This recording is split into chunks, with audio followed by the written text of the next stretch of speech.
read that you posed the question, who should plan a person's funeral? What did you mean by that?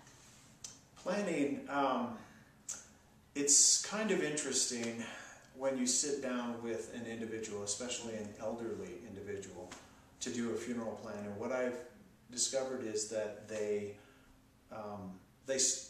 tend to be modest about many things, especially themselves. You're modest, I'm modest when we're talking about ourselves. We're not going to boast and say, I want a big service and an expensive casket and I want a big to-do about me. Right. Most of us, and especially the elderly people that I meet with, are very conservative and they're not boastful.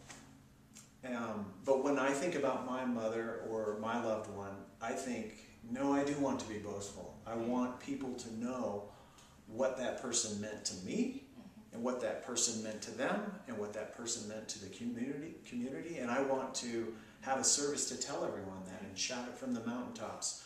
And so when I ask that question to people, what I'm trying to get them to think about is have a service that your loved ones can appreciate and think about them, and at the very least involve them, because it would be sadly ironic to inadvertently make your passing and your death more difficult in an attempt to make it easier on them.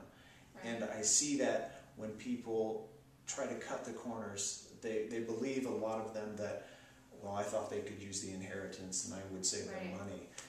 A lot of times that's not what families need. That's a fascinating point. Love it.